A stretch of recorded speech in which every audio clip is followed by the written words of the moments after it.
I'm Gary Jacques, and I'm currently the Global Program Director for Hope Worldwide. Before that, I was an evangelist, and before that, I was a physician. I grew up in rural Colorado in a loving family with 5 children. I wasn't really exposed to the poor, and I wasn't really biased one way or the other. As a physician, I began to treat patients from the inner city, people that by American standards were quite poor. And my compassion grew somewhat. As an evangelist, it grew even more. But I still wasn't really where God wanted me to be.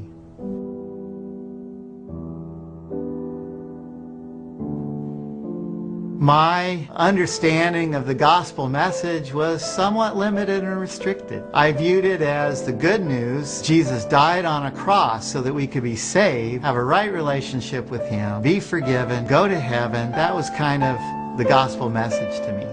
It really wasn't until I moved to Cambodia in 2002 along with my family to serve first as a doctor and then as the hospital director for a charity hospital there, that my heart became more tender to the condition of the needy. Cambodia is one of the poorest countries in Asia, and it wasn't hard to find people that were truly desperate, truly needy, through no fault of their own, just fighting and clinging for their very survival.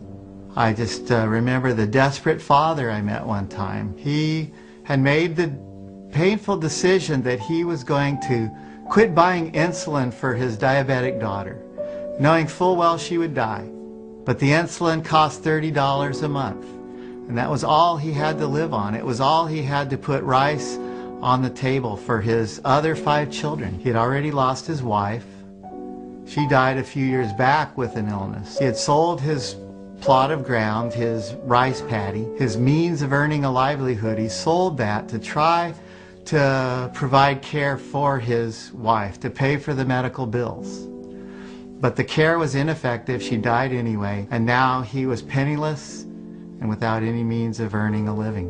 And so he was faced, do I put rice on the table for the rest of my family, or do I buy this medicine for the one daughter? And I thought as a parent, man, how can you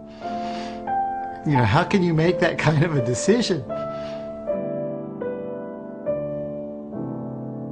Fortunately, that story has a good ending. He discovered our hospital where the care is free and the insulin was free, and he didn't have to make that terrible, terrible choice of which child should I save.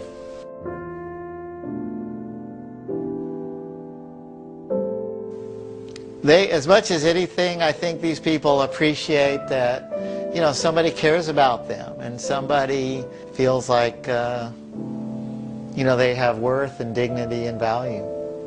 And they don't get that in their lives.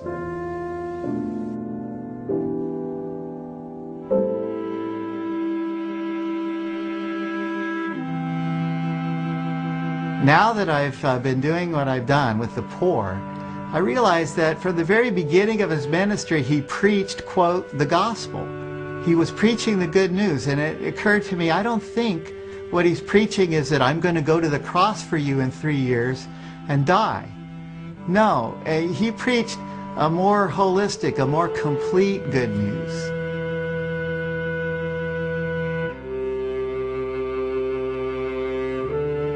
And I believe that the salvation message and the compassionate message of Jesus Christ can't be separated. They can't be pitted against each other, one in the right hand and one in the left hand. Which is more important? Which one has eternal consequences? Which one should we focus on? They have to both be there hand in hand.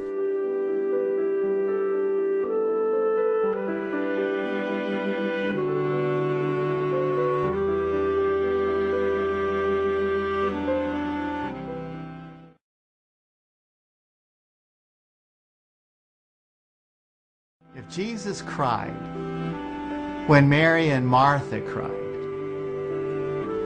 Lazarus was dead, and Jesus knew it was temporary, This had no eternal significance. This had nothing to do with Lazarus' salvation, or with Mary's, or with Martha's. They were feeling pain in the moment, and Jesus felt pain with them, and he cried with them.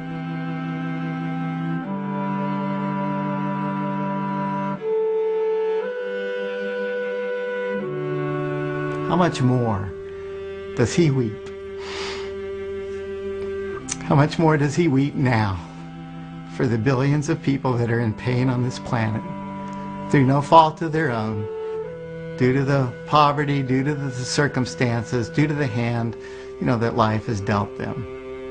And if he weeps, we should weep.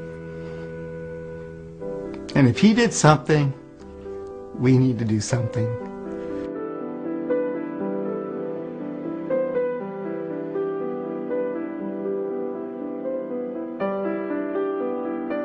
Jesus said, go and learn what it means. I desire mercy, not sacrifice. Some things are only acquired in the going and the doing and the experiencing.